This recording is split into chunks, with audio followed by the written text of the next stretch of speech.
Naam, warigani mwanafamilia wa Mkubwa Media. Kama ni mara yako ya kwanza, hakikisha unabonyeza alama nyekundu iliyoandikwa subscribe.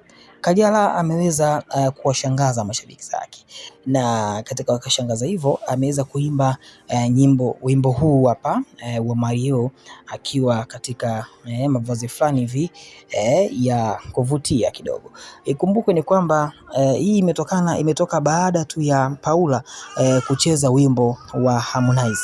Kwa hiyo inasemekana kwamba kwa yeye mwenyewe Kajala inaonekana katika vitu ambavyo kiukweli anaviangalia kwa umakini zaidi ni kuhakikisha kabisa kwamba hayupo karibu na Harmonize, kwa sababu ni kitu ambacho kimemfanya aingie katika mgogoro na mwanae, kitu ambacho anasema kwamba aliweza kumsahau mwanae, au sio? Anaweza kumsahau mwanae, lakini pia kwa namna moja ama nyingine inaonekana kabisa kwamba yeye anaonekana kuwa single sasa hivi na kuchagua maisha yake, au sio? Ameamua kuchagua maisha yake na pia hataki kabisa drama, au sio, kama ilivyokuwa kipindi cha nyuma. Nikukumbushe tu ni kwamba Kajala bado na Harmonize vuguvugu la kurudiana inaonekana kuwepo, kwa sababu inaonekana kama Paula anaonekana kuimba nyimbo ya Harmonize, basi inawezekana huyu amejificha kwenye kivuli cha wimbo wa Mario, ambapo ameweza kutoa nyimbo ya Tete, ambayo katika hiyo nyimbo tunaona video vixen ni Paula ambaye ni mpenzi wa Mario.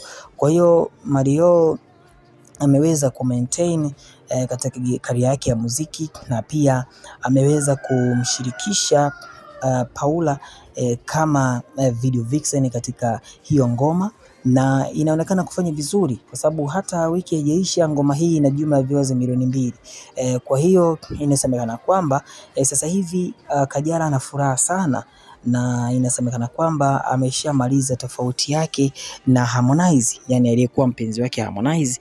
Na maana yake ni kwamba sasa hivi muda wowote wanaweza wakarudiana, lakini inaonekana mahusiano yao sasa hivi inabidi yawe ya siri kidogo, kwa sababu mambo ya mitandao ya kijamii imeweza kusababisha maugomvi kuwa mengi, lakini pia kiki na drama zisizo na maana.